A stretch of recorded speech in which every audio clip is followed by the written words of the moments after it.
Good morning everyone. जैसे कि आज 26 जनवरी है और आज हम 26 जनवरी को रिपब्लिक डे सेलिब्रेट करते हैं। आज ही के दिन हमारा भारतीय संविधान लागू हुआ था, इसलिए प्रतिवर्ष 26 जनवरी को गणतंत्र दिवस के रूप में सेलिब्रेट करते हैं। आज हमारे पूरे देश में कई प्रतियोगिताएं होती हैं, जैसे स्कूलों में कई फंक्शंस होते हैं और कई तरह के प्रोग्राम किए जाते हैं और हमारे देश में तिरंगा झंडा लहराया जाता है। ऐसे ही हमने भी तिरंगा झंडा लहराने का प्रोग्राम किया है और ये तिरंगा झंडा लहराने के लिए हमारे श्री महेंद्र सिंह और मिस्टर नीरज सर आकर इसको फहराएंगे। तो ज़ोरदार तालियों से स्वागत करेंगे हम हमारे सर का और नीरज सर का।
हमारा झंडा फहराया जा चुका है और अब मैं चाहूँगी कि हमारे संस्थापक सर यहाँ पर आए और बच्चों के लिए 2 शब्द बोलें। Thank you. जोरदार तालियों से स्वागत कीजिए।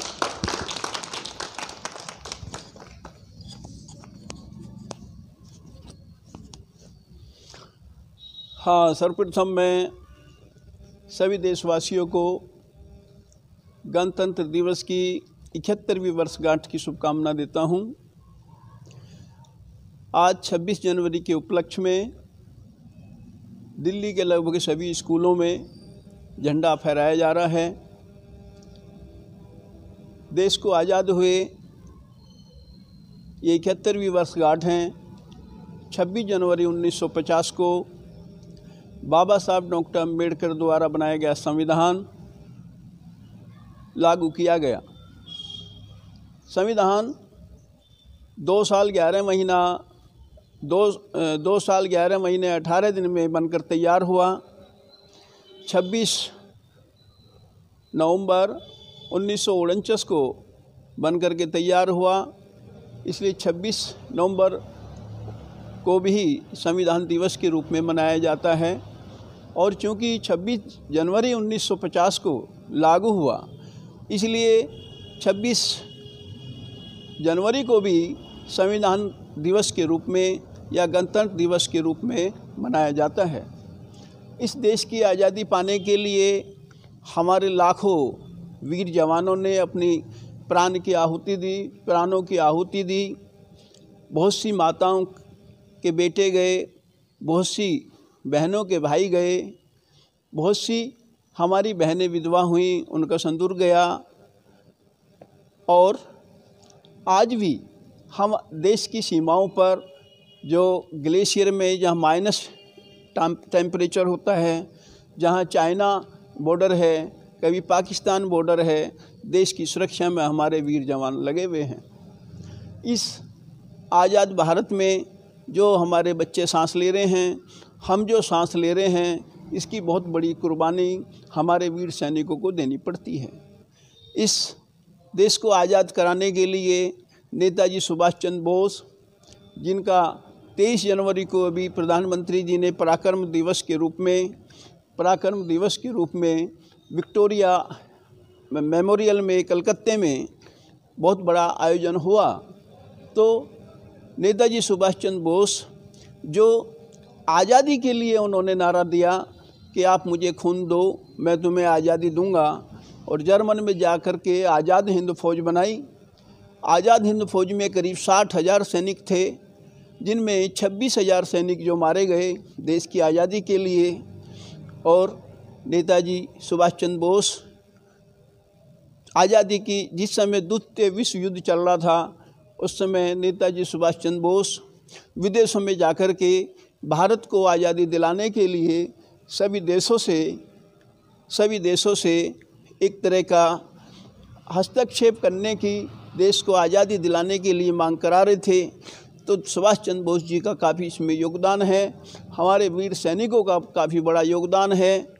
जो हमारे देश के जो किसान हैं, जो आज अपनी मांगों के समर्थन में दिल्ली की सीमाओं पर पड़े हैं, उनका भी बहुत बड़ा योगदान है, क्योंकि वो अन्नदाता हैं, वो अन्न पैदा करते हैं, सभी की आवश्यकताओं के लिए अन्न पैदा करते हैं। इस देश के जो हमारे कल कारखाने हैं, इस देश के जो उद्योग धंधे हैं, जिससे कि टैक्स गवर्नमेंट को जमा होता है, ये सभी देश को आगे बढ़ाने में कामयाब होते हैं। देश को पैसा इकट्ठा करने में टैक्स के रूप में इकट्ठा होता है। जो हमारे बच्चे जो इस आज़ादी की वर्षगांठ पर सबक लेकर के, जो हमारे नेताओं को अपने प्रेरणा स्रोत मान करके, जो हमारे वीर सैनिकों को प्रेरणा स्रोत मान करके इस देश को आगे बढ़ाने में अपना पूरा योगदान देंगे। कोई इंजीनियर बनेगा, कोई डॉक्टर बनेगा, कोई IAS बनेगा, कोई IPS बनेगा, और कोई राजनेता बनेगा।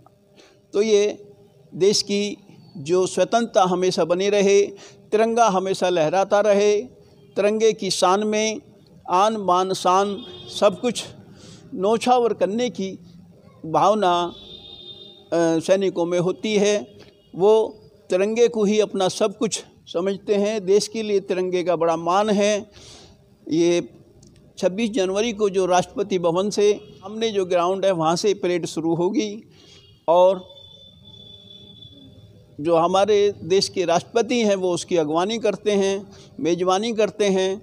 और जो हमारे बहादुर बच्चे हैं, जो बीच बीच में बहादुरी का कोई कार्य करते हैं, करीब शायद 25 बच्चे हैं जिनको इनाम दिया जाता है, और जो परेड में उनको शामिल किया जाता है।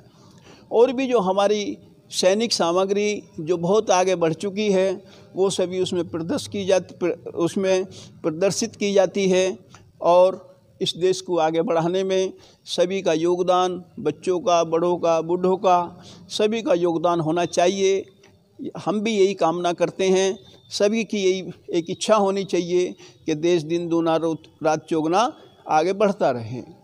इस देश में कल कारखाने आगे बढ़ते रहें। अभी जो शिक्षा नीति है, जो अभी केंद्र ने नई शिक्षा नीति का एक प्रारूप दिया है, जो उसको उद्योग धंधों से जोड़ा जाएगा, जो 2022 से शुरू होगी, तो शिक्षा नीति में भी बड़ा बदलाव आएगा। तो जो भी बच्चा, जैसे भी ऐसा नहीं है कि पढ़ने लिखने में ही आपका नाम रोशन होगा, ये कोई डांसिंग में, कोई अपना उसमें गाना गाने में, कोई मतलब हर एक तरह की प्रतियोगिता चल रही हैं। तो जिस तरह भी कोई बच्चा अपने आप को अच्छा समझे, उसी में अपने आप को आगे ले जाए। तो मैं फिर इस देश की 71वीं वर्षगांठ की सभी देशवासियों को शुभकामना देते हुए, सभी को मुबारकबाद देते हुए अपनी बात समाप्त करता हूँ। जय हिंद।